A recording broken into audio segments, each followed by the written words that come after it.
Preface to the Dictionary, from A Dictionary of the English Language by Samuel Johnson. Part 1. It is the fate of those who toil at the lower employments of life to be rather driven by fear of evil than attracted by the prospect of good, to be exposed to censure without hope of praise, to be disgraced by miscarriage, or punished for neglect, where success would have been without applause, and diligence without reward. Among these unhappy mortals is the writer of dictionaries, whom mankind have considered, not as the pupil, but the slave of science, the pionnier of literature, doomed only to remove rubbish and clear obstructions from the paths of learning and genius, who press forward to conquest and glory without bestowing a smile on the humble drudge that facilitates their progress. Every other author may aspire to praise. The lexicographer can only hope to escape reproach, and even this negative recompense has been yet granted to very few. I have, notwithstanding this discouragement, attempted a dictionary of the English language, which, while it was employed in the cultivation of every species of literature, has itself been hitherto neglected, suffered to spread under the direction of chance into wild exuberance, resigned to the tyranny of time and fashion, and exposed to the corruptions of ignorance and caprices of innovation. When I took the first survey of my undertaking, I found our speech copious without order, and energetic without rules. Wherever I turned my view, there was perplexity to be disentangled, and confusion to be regulated. Choice was to be made out of boundless variety, without any established principle of selection. Adulterations were to be detected without a settled test of purity, and modes of expression to be rejected or received without the suffrages of any writers of classical reputation or acknowledged authority. Having therefore no assistance but from general grammar, I applied myself to the perusal of our writers, and noting whatever might be of use to ascertain or illustrate any word or phrase, accumulated in time the materials of a dictionary, which, by degrees, I reduced to method, establishing to myself, in the progress of the work, such rules as experience and analogy suggested to me. Experience, which practice and observation were continually increasing, and analogy, which, though in some words obscure, was evident in others. In adjusting the orthography, which has been to this time unsettled and fortuitous, I found it necessary to distinguish those irregularities that are inherent in our tongue, and perhaps coeval with it, from others which the ignorance or negligence of later writers has produced. Every language has its anomalies, which, though inconvenient and in themselves once unnecessary, must be tolerated among the imperfections of human things, and which require only to be registered, that they may not be increased, and ascertained, that they may not be confounded. But every language has likewise its improprieties and absurdities, which it is the duty of the lexicographer to correct or proscribe. As language was at its beginning merely oral, all words of necessary or common use were spoken before they were written, and while they were unfixed by any visible signs, must have been spoken with great diversity, as we now observe those who cannot read to catch sounds imperfectly, and utter them negligently. When this wild and barbarous jargon was first reduced to an alphabet, every penman endeavored to express, as he could, the sounds which he was accustomed to pronounce or to receive, and vitiated in writing such words as were already vitiated in speech. The powers of the letters, when they were applied to a new language, must have been vague and unsettled, and therefore different hands would exhibit the same sound by different combinations. From this uncertain pronunciation arise, in a great part, the various dialects of the same country, which will always be observed to grow fewer and less different as books are multiplied, and from this arbitrary representation of sounds by letters proceeds that diversity of spelling observable in the Saxon remains, and I suppose in the first books of every nation, which perplexes or destroys analogy and produces anomalous formations, which, being once incorporated, can never be afterward dismissed or reformed. Of this kind are the derivatives length from long, strength from strong, darling from dear, breadth from broad, from dry, drought, and from high, height, which Milton, in zeal for analogy, writes highdh, quid te exempta juvat spinis de pluribus una. To change all would be too much, and to change one is nothing. This uncertainty is most frequent in the vowels, which are so capriciously pronounced and so differently modified by accident or affectation, not only in every province but in every mouth, that to them, as is well known to etymologists, little regard is to be shown in the deduction of one language from another. Such defects are not errors in orthography, but spots of barbarity impressed so deep in the English language that criticism can never wash them away. These, therefore, must be permitted to remain untouched. But many words have likewise been altered by accident, or depraved by ignorance, as the pronunciation of the vulgar has been weakly followed, and some still continue to be variously written, as authors differ in their care or skill. Of these it was proper to inquire the true orthography, which I have always considered as depending on their derivation, and have therefore referred them to their original languages. Thus I write enchant, enchantment, enchanter after the French, and incantation after the Latin.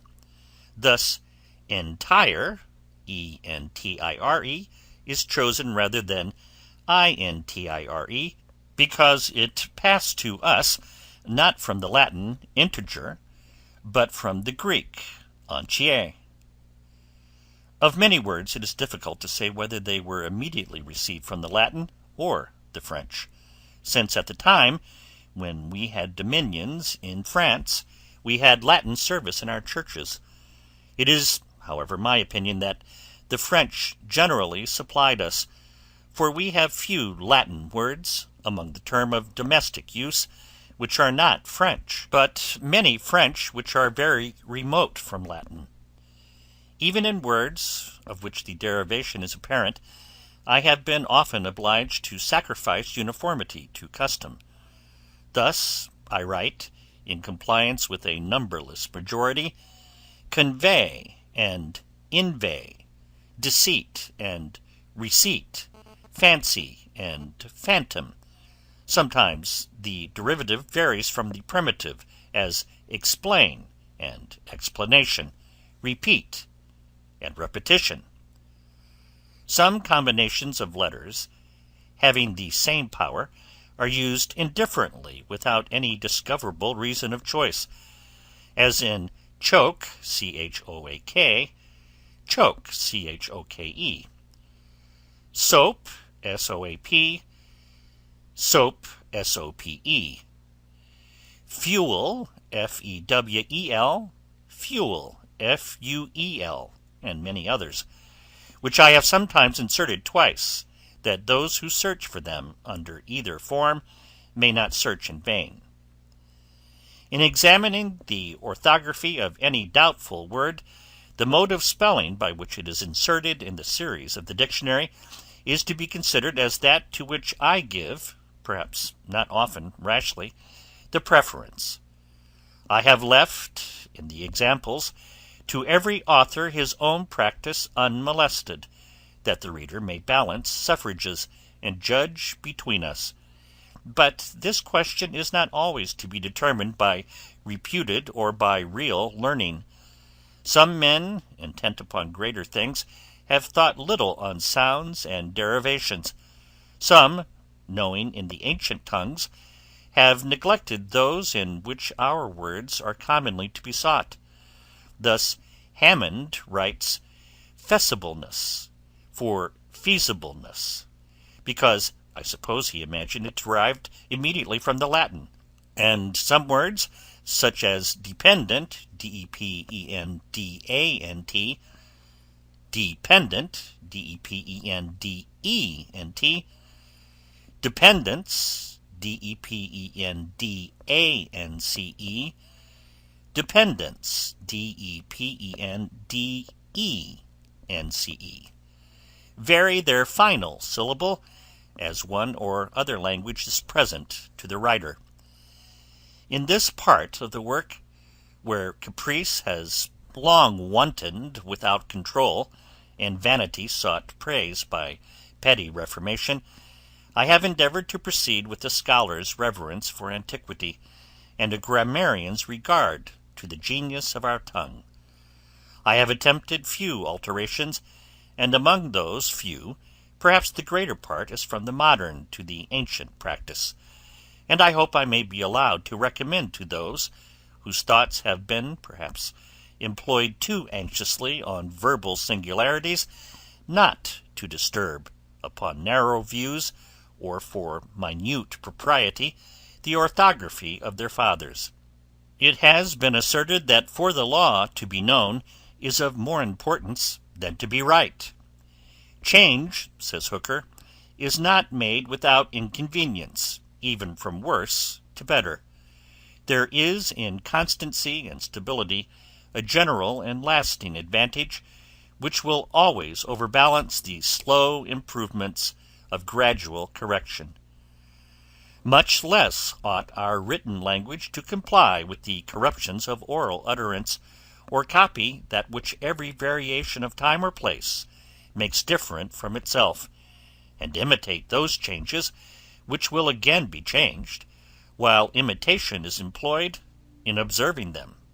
This recommendation of steadiness and uniformity does not proceed from an opinion that particular combinations of letters have much influence on human happiness, or that truth may not be successfully taught by modes of spelling, fanciful and erroneous. I am not yet so lost in lexicography as to forget that words are the daughters of earth, and that things are the sons of heaven. Language is only the instrument of science, and words are but the signs of ideas. I wish, however, that the instrument might be less apt to decay, and that signs might be permanent, like the things which they denote. In settling the orthography, I have not wholly neglected the pronunciation, which I have directed, by printing an accent upon the acute or elevated syllable.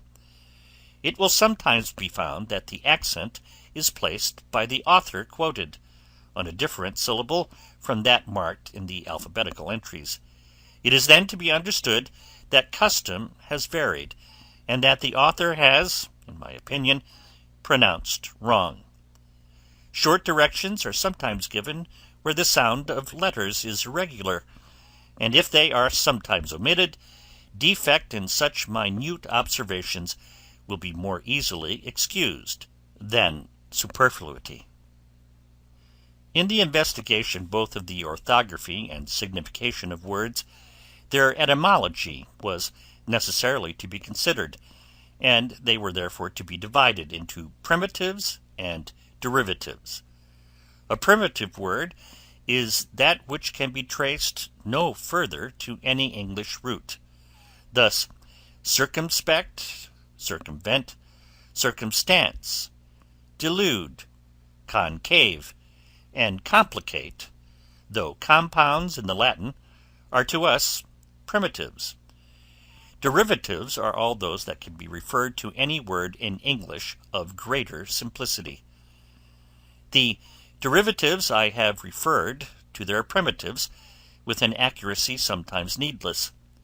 For who does not see that remoteness comes from remote, lovely from love, concavity from concave, and demonstrative from demonstrate? But this grammatical exuberance the scheme of my work did not allow me to repress. It is of great importance in examining the general fabric of a language to trace one word from another, by noting the usual modes of derivation and inflection, and uniformity must be preserved in systematical works, though sometimes at the expense of particular propriety. Among other derivatives, I have been careful to insert and elucidate the anomalous plurals of nouns and preterites of verbs, which in the Teutonic dialects are very frequent, and though familiar to those who have always used them, interrupt and embarrass the learners of our language. The two languages from which our primitives have been derived are the Roman and Teutonic. Under the Roman I comprehend the French and Provençal tongues, and under the Teutonic range the Saxon, German, and all their kindred dialects. Most of our polysyllables are Roman, and our words of one syllable are very often Teutonic. In assigning the Roman original, it has perhaps sometimes happened that I have mentioned only the Latin, when the word was borrowed from the French, and considering myself as employed only in the illustration of my own language, I have not been very careful to observe whether the Latin word be pure or barbarous, or the French elegant or obsolete. For the Teutonic etymologies I am commonly indebted to Junius and Skinner, the only names which I have forborne to quote when I copied their books, not that I might appropriate their labors or usurp their honors, but that I might spare a perpetual repetition by one general acknowledgment. Of these, whom I ought not to mention but with the reverence due to instructors and benefactors, Junius appears to have excelled in extent of learning, and Skinner in rectitude of understanding. Junius was accurately skilled in all the northern languages.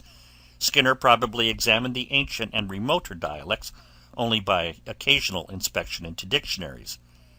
But the learning of Junius is often of no other use than to show him a track by which he may deviate from his purpose, to which Skinner always presses forward by the shortest way. Skinner is often ignorant, but never ridiculous, and Junius is always full of knowledge, but his variety distracts his judgment, and his learning is very frequently disgraced by his absurdities. The votaries of the northern muses will not, perhaps, easily restrain their indignation when they find the name of Junius thus degraded by a disadvantageous comparison.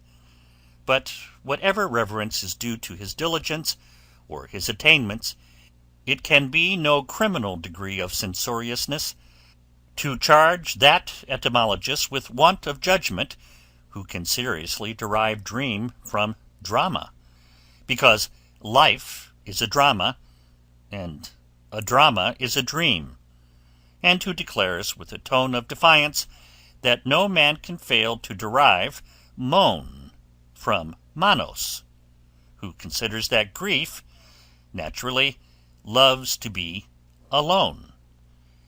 Our knowledge of the northern literature is so scanty that of words undoubtedly Teutonic, the original is not always to be found in any ancient language, and I have generally inserted Dutch or German substitutes, which I consider not as radical, but parallel, not as the parents, but sisters of the English. The words which are represented as thus related by descent or cognation, do not always agree in sense, for it is incident to words, as to their authors, to degenerate from their ancestors, and to change their manners when they change their country. It is sufficient in etymological inquiries if the senses of kindred words be found such as may easily pass into each other, or such as may both be referred to one general idea. The etymology, so far as it is yet known, was easily found in the volumes where it is particularly and professedly delivered, and by proper attention to the rules of derivation, the orthography was soon adjusted. But to collect the words of our language was a task of greater difficulty. The deficiency of dictionaries was immediately apparent, and when they were exhausted, what was yet wanting must be sought by fortuitous and unguided excursions into books, and gleaned as industry should find, or chance should offer it, in the boundless chaos of a living speech. My search, however, has been either skillful or lucky, for I have much augmented the vocabulary. As my design was a dictionary, common or appellative, I have omitted all words which have relation to proper names, such as Arian, Socinian, Calvinist, Benedictine, Mahometan, but have retained those of a more general nature, as heathen, pagan. Of the terms of art I have received such as could be found either in books of science or technical dictionaries, and have often inserted from philosophical writers words which are supported perhaps only by a single authority, and which being not admitted into general use, stand yet as candidates or probationers, and must depend for their adoption on the suffrage of futurity. The words which our authors have introduced by their knowledge of foreign languages, or ignorance of their own, by vanity or wantonness, by compliance with fashion, or lust of innovation, I have registered as they occurred, though commonly only to censure them, and warn others against the folly of naturalizing useless foreigners to the injury of the natives.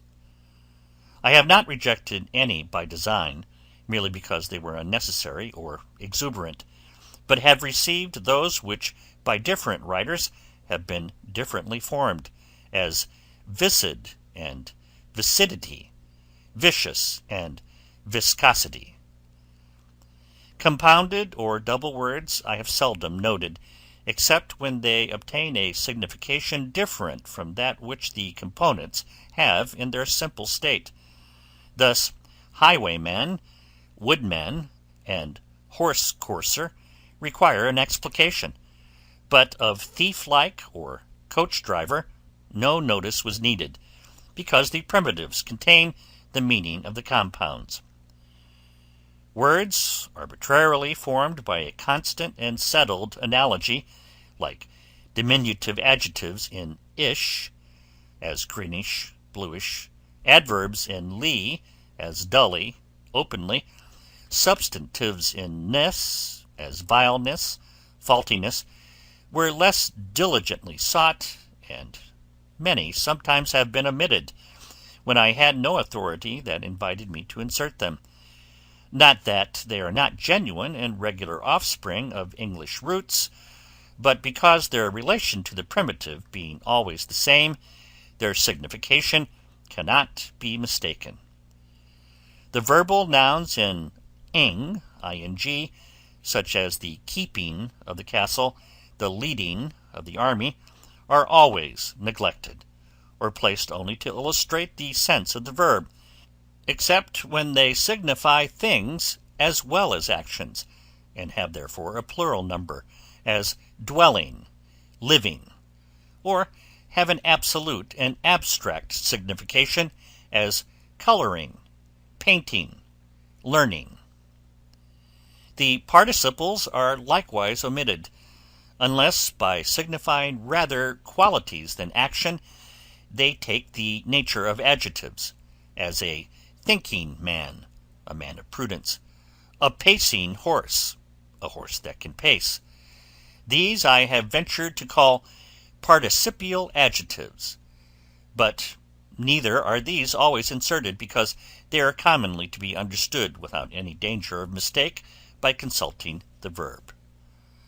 Obsolete words are admitted when they are found in authors not obsolete, or when they have any force or beauty that may deserve revival.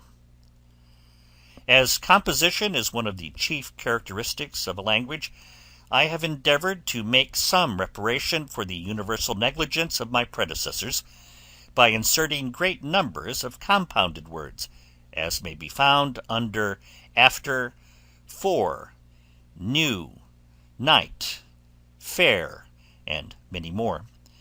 These, numerous as they are, might be multiplied, but that use and curiosity are here satisfied, and the frame of our language and modes of our combination amply discovered. Of some forms of composition, such as that by which re is prefixed to note repetition, and un to signify contrariety or privation, all the examples cannot be accumulated, because the use of these particles, if not wholly arbitrary, is so little limited that they are hourly affixed to new words as occasion requires, or is imagined to require them. There is another kind of composition more frequent in our language than perhaps any other, from which arises to foreigners the greatest difficulty.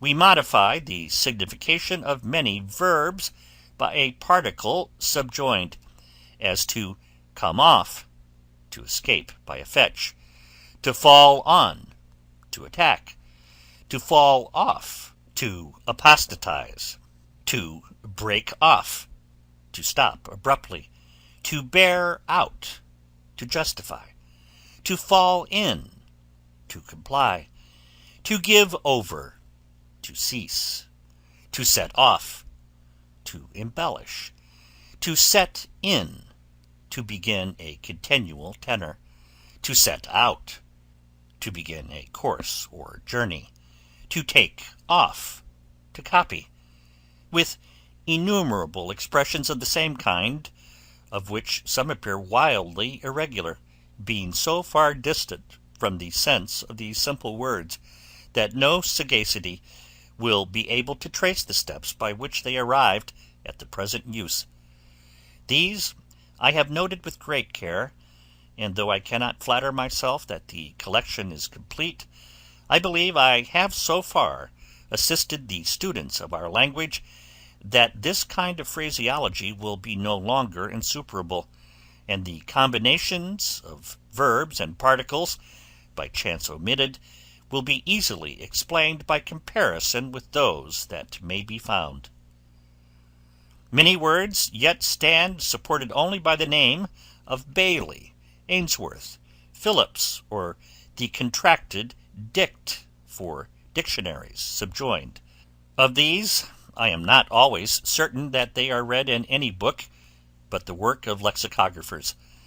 Of such I have omitted many, because I had never read them, and many I have inserted, because they may perhaps exist, though they have escaped my notice. They are, however, to be yet considered as resting only upon the credit of former dictionaries. Others which I considered as useful, or known to be proper, though I could not at present support them by authorities, I have suffered to stand upon my own attestation, claiming the same privilege with my predecessors of being sometimes credited without proof. The words thus selected and disposed are grammatically considered. They are referred to the different parts of speech, traced, when they are irregularly inflected, through their various terminations, and illustrated by observations, not indeed of great or striking importance, separately considered, but necessary to the elucidation of our language, and hitherto neglected or forgotten by English grammarians. That part of my work on which I expect malignity most frequently to fasten is the explanation, in which I cannot hope to satisfy those who are perhaps not inclined to be pleased, since I have not always been able to satisfy myself. To interpret a language by itself is very difficult. Many words cannot be explained by synonyms, because the idea signified by them has not more than one appellation, nor by paraphrase, because simple ideas cannot be described. When the nature of things is unknown, or the notion unsettled and indefinite, and various in various minds, the words by which such notions are conveyed, or such things denoted, will be ambiguous and perplexed. And such is the fate of hapless lexicography, that not only darkness, but light impedes and distresses it. Things may be not only too little, but too much known, to be happily illustrated. To explain requires the use of terms less abstruse than that which is to be explained, and such terms cannot always be found.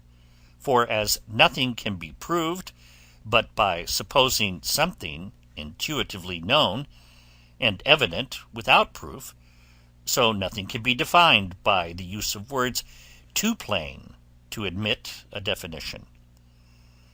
Other words there are of which the sense is too subtle and evanescent to be fixed in a paraphrase. Such are all those which are by the grammarians termed expletives, and in dead languages are suffered to pass for empty sounds, of no other use than to fill a verse, or to modulate a period, but which are easily perceived in living tongues to have power and emphasis, though it be sometimes such as no other form of expression can convey. My labor has likewise been much increased by a class of verbs too frequent in the English language, of which the signification is so loose and general, the use so vague and indeterminate, and the senses distorted so widely from the first idea, that it is hard to trace them through the maze of variation, to catch them on the brink of utter inanity, to circumscribe them by any limitations, or interpret them by any words of distinct and settled meaning.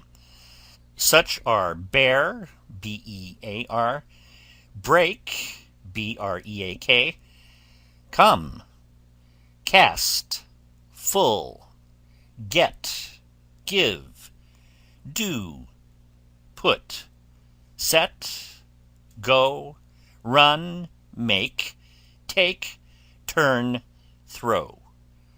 If of these the whole power is not accurately delivered, it must be remembered that while our language is yet living, and variable by the caprice of every one that speaks it, these words are hourly shifting their relations, and can be no more ascertained in a dictionary than a grove in the agitation of a storm can be accurately delineated from its picture in the water. The particles are among all nations applied with so great latitude that they are not easily reducible under any regular scheme of explication. This difficulty is not less, nor perhaps greater, in English than in other languages. I have labored them with diligence, I hope with success, such at least as can be expected in a task which no man, however learned or sagacious, has yet been able to perform.